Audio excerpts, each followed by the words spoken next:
Hello and good evening. I'm Melisa Idris. And I'm Sharaad Kuttan. Welcome to Consider This, the show where we want you to consider and then reconsider what you know of the news of the day. On the 24th of February, the Palace had clarified that, quote, Parliament may convene during the emergency period on a date considered appropriate by the ruler based on the advice of the Prime Minister, end quote.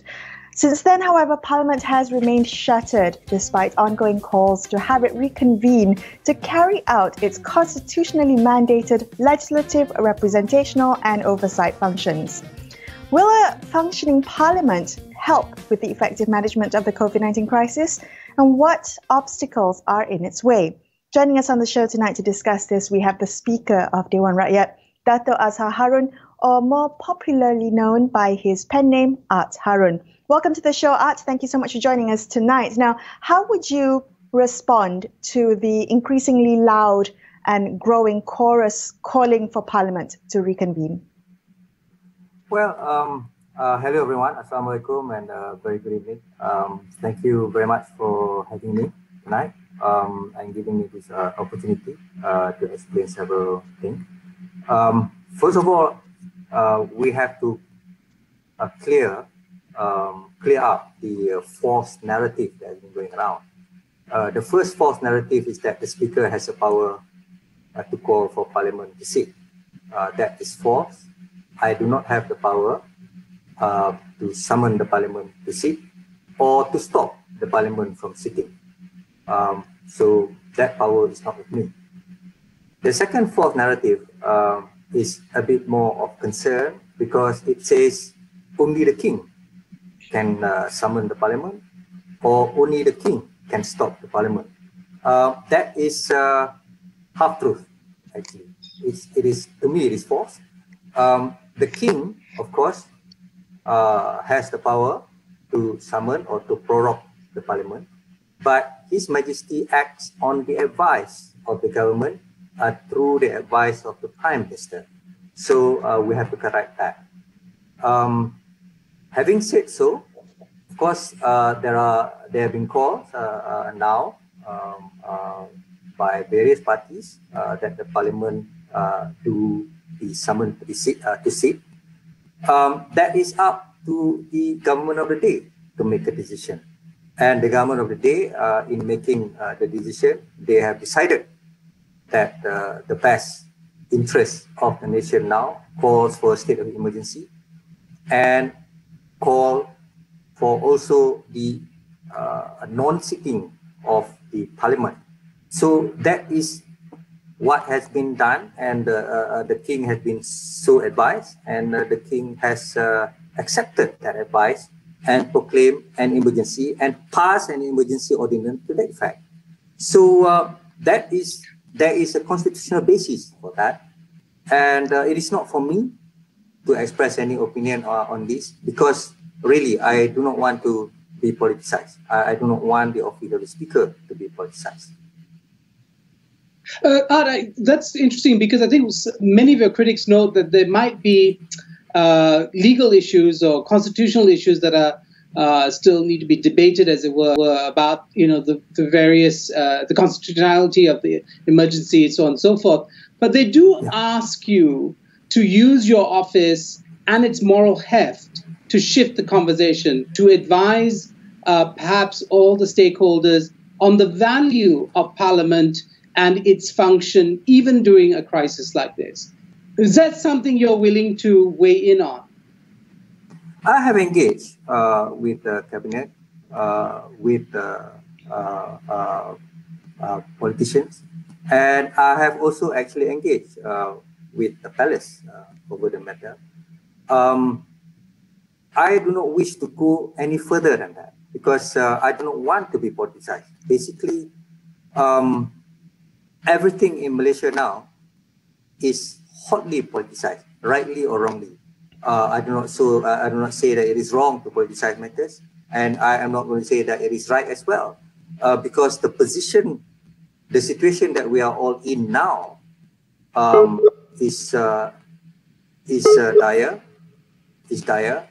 An emergency has been proclaimed, and I think all the administration have to do is to focus on solving these two things. First, the COVID situation, and the second, the economic situation. So I do not wish to further muddle the water. I do not wish to enter into this political arena, because really, Right. really, all the words, all the posturing so far, sadly to me, have been politics. Okay, so I know you say you don't want to go any further, Art, but Deputy Speaker Azlina Osman, she clearly went further. She wrote an open letter. What do you make of that open letter in which she wrote, to quote her, "Hendak seribu daya tak hendak seribu dalih, where there is a will, there is a way"?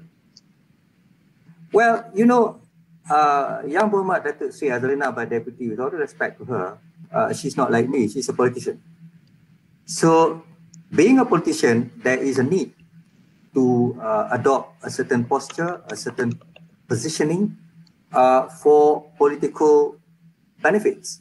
And I do not have that. And I do not have that feeling. I do not find that need to do so. And more so in my seat, when everything is being politicized, I wish to avoid that totally, really. Art, I want to ask you though, the conversation about Parliament shifted from whether it was safe under conditions of the pandemic to convene it. And there were, suggestions of, doing what Britain and many other parliaments around the world had done by going electronic, to now the question of whether it's even useful having, even though, most parliamentarians have been vaccinated, the question of even having Parliament convene, as if it might provide a source of instability for the current government. I mean, where do you think Malaysians should be focused on? I mean, what is the way that we should think about Parliament and its role during a crisis? You see, I could see where the president actually by what they call it, proclaiming emergency.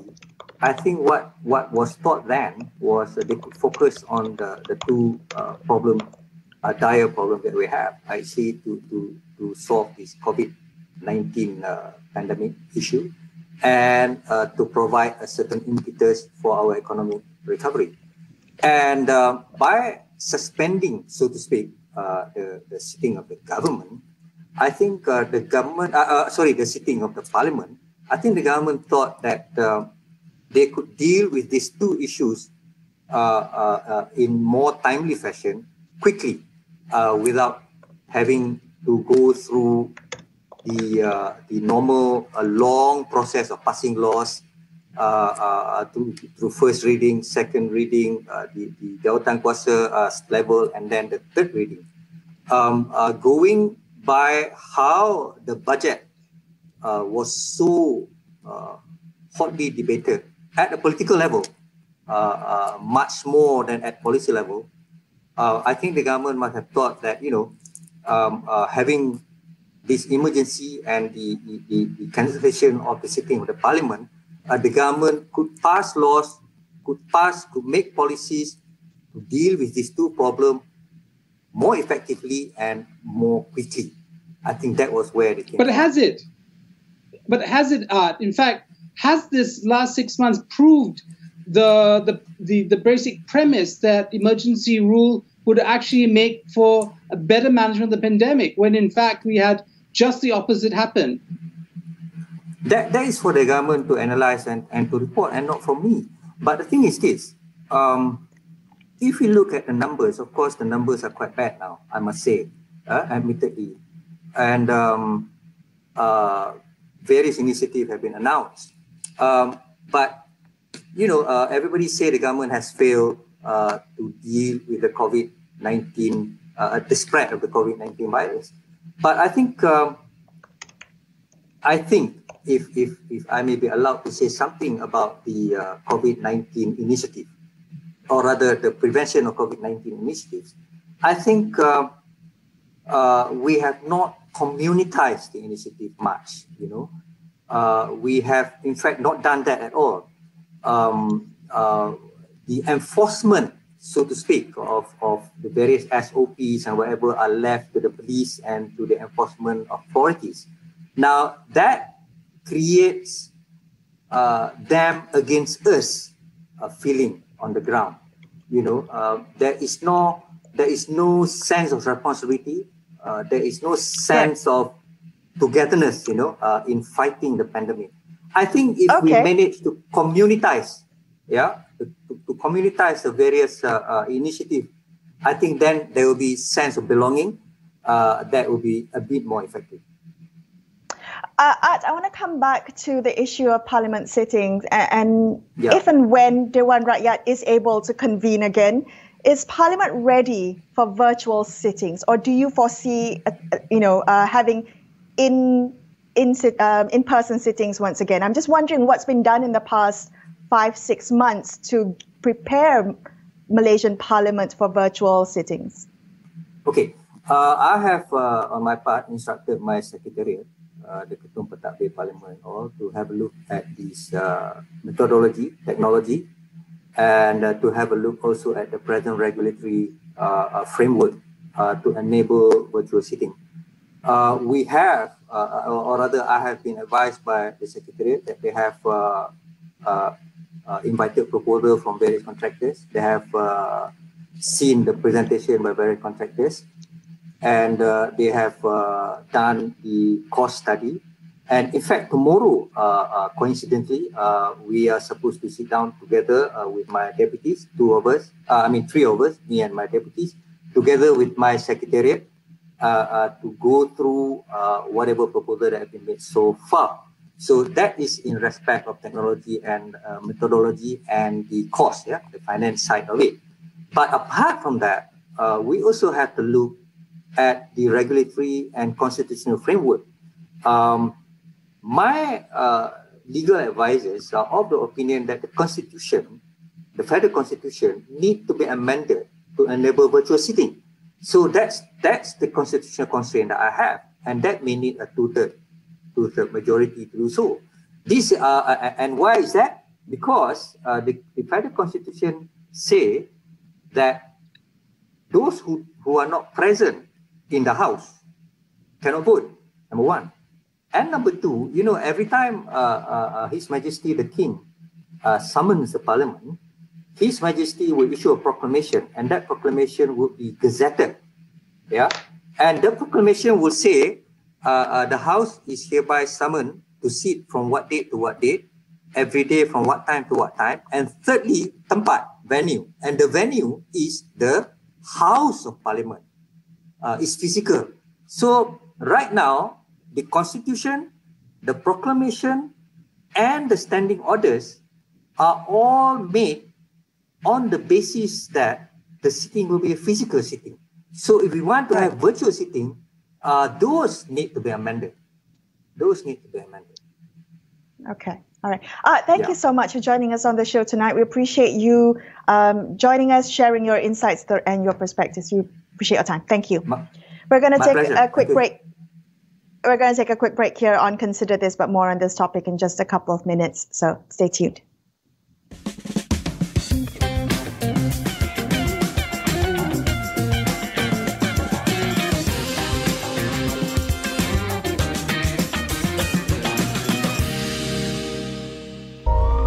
Kita berhadapan dengan situasi pandemik yang agak luar biasa. Self-control, self-lockdown itu penting. Lebih kurang pergerakan, maka lebih sukar untuk COVID menjangkit kita. Untuk tempoh 2 minggu ini, duduk di rumah. Kalau kita boleh laksanakan PKP, Kendiri dan keluarga, saya kira insyaAllah kita boleh berjaya. Akhirnya kita menang. Sedia? Let's go.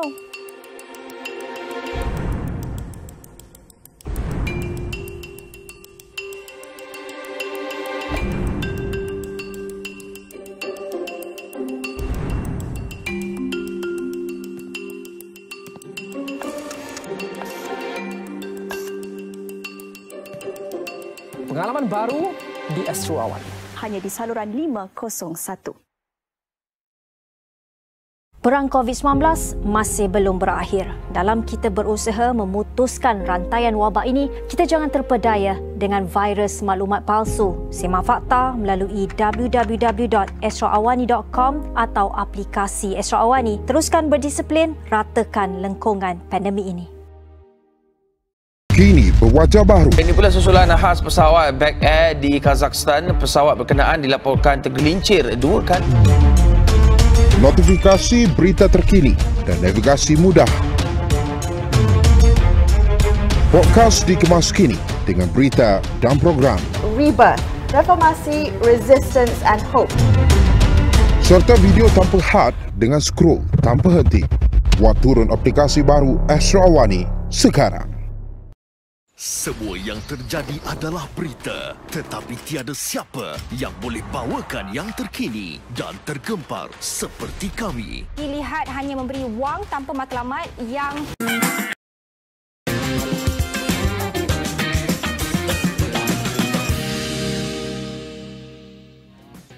Hi, thanks so much for staying with Sharaad and I on Consider This. Joining us on the show now is former NST Group Editor Tan Sri Munir Majid. He's currently the chairperson of the think tank Shari ASEAN Research and Advocacy.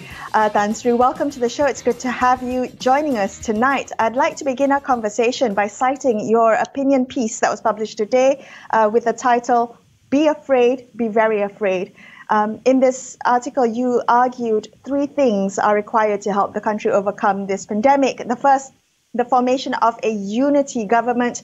Second, reconvening parliament. And the third, a strict adherence to SOPs. And we want to go through all 3 pillars that you talk about today. Given your extensive experience in the Malaysian corporate world, I'm just wondering, in the tone of this piece, are you channeling concerns that are shared by, say, the broader business and intellectual community?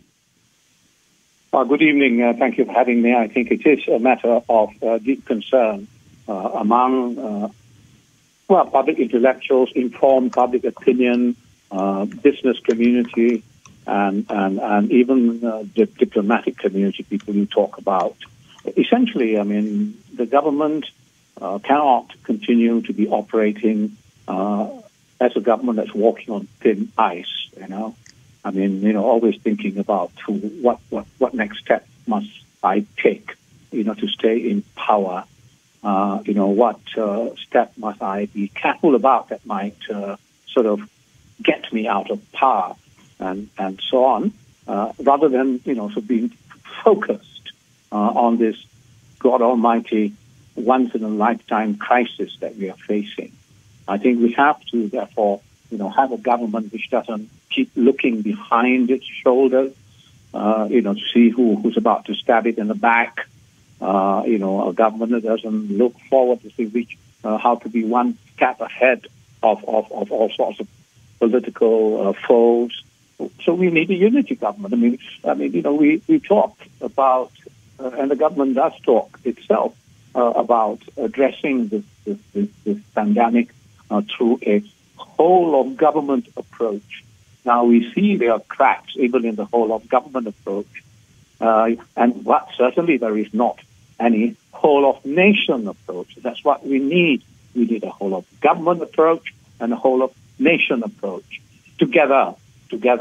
And therefore, you see, as I said, the government cannot continue to be like the Malays say, you know, pijak semut tak mati, you know, cari, you know, those just looking cari jalan, and so that's not, you know, survival of government is secondary to survival of the people and the economy.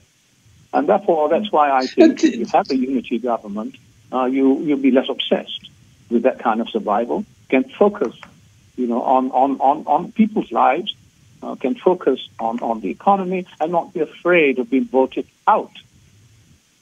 That's why in Malaysia. Chansey, can I ask you very quickly, what specifically have you been disappointed with in the management of the pandemic? Oh, goodness sake! I mean, just think of today. You know, just think of tomorrow. Just think of the lockdown that's going to happen. there was an almighty rush to find out who's going to be allowed to have their factories open tomorrow and who's not going to be. What are the factories? Well, the old letters that of permission, to be allowed to operate continue to be valid. Was there? Is there?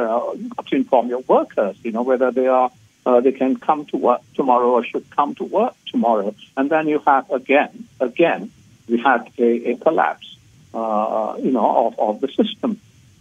Crash. So this is, we're just not starting out on the pandemic, on the crisis. We are, 18 months into it or well over a year into it. And therefore, all these things should be in place. Well, that's really, you've outlined in this opinion piece 2 political steps and 1 that's broadly social practice. And I wanted to ask you, if all of those proposals, it seems to me that, it's all based on bridging this yawning trust deficit among political stakeholders. How do you think that can be done? Who could possibly play the role of honest broker to forge a national consensus on this crisis, or, as you point out, to forge a government of national unity? Well, the point is, the Prime Minister is in a position to play that role. And I pointed out in my article, he should rise above the concerns of narrow politics and engage the support of all parties interested in forming the government of unity government. And therefore, it's up to the PM. He is the PM right now. I do not subscribe, to all these. I don't believe when people talk about, backdoor government and so on and so forth, and therefore there's no legitimacy in the position of the Prime Minister. Because in coalition politics, these kinds of shenanigans, of these kinds of steps and happen all the time. You look at Belgium, which has got a lot of experience in terms of coalition politics. You look at Italy, even more dramatically, which perhaps closer to the Malaysian situation in many ways in terms of a drama. And these things happen, and then and loyalties shift, support shifts, and therefore, there was the events that happened in February last year as they did, and support fell off. The then incumbent Prime Minister, and it was maneuvered. The support then, was concentrated in the hands of the current Prime Minister, and he was ordained by the Agong to have the majority support of Parliament, and therefore he was made Prime Minister. Now, there's only been one occasion in which his support in Parliament had been sustained, and that was during the budget vote for the 2021 budget. And therefore, he is the Prime Minister. These shenanigans, these maneuverings happen, in coalition politics. And I do you want to ask? But he's the Prime Minister now, so he should play the role, lead the nation. Tan Sri, on that point, the palace made it very clear in February that there's nothing in the emergency ordinances that precludes Parliament reconvening and sitting on these important matters. But the Prime Minister and the executive seems to have decided not to. What's your take on this refusal to reconvene Parliament? No, I would say that Parliament has been sidelined, okay? All right. We know the Parliament has been sidelined, and it has been sidelined because of the uncertainty of support for the government. And this support has been shifting, as you know.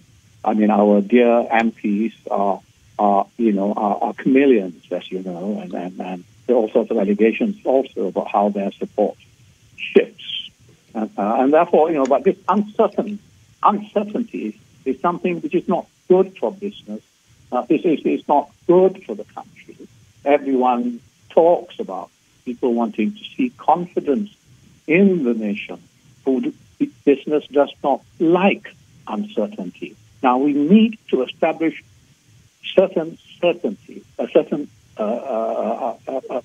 put an end to the uncertainty. And I think where we are now, if you have a vote, and let's say the prime ministers defeated. So what next? You know, all right. You have a general vote. Can you have a general election right now? No way. It's suicidal. Therefore, I think the best way forward is, okay, let's get together, guys. They all make all these, highfalutin, speeches about unity and this, that, and the other. Now do it. Prove it. Show the people that you can do it. And then, when such a thing happens, and if there is a unity government, and it becomes more efficient and competent, it will help the people a lot and businesses a lot in these trying times. And we should give them people who have professional ability, the capacity to help the government in this really difficult situation. I mean, for example, the Director General of Health, he's one man, fighting his corner every time the MKN meets. It cannot be, that kind of the importance of science, must be clearly established. For example, in terms of decision. Yeah. Okay. Tan Sri, Munir, Majid, thank you so much for joining us on this show tonight. But unfortunately, that is all the time that we have on this episode of Consider This. Thank you for sharing your insights. Now, before we leave you tonight, a quick reminder that you can get all the COVID-19 vaccine news and information on astroawani.com as well as the Astro Awani app. Thank you so much for watching the show tonight. I'm Melisa Idris. And I'm Sharaad Kuttan, signing off for the evening. We'll be back with you same time tomorrow. Till then, good night.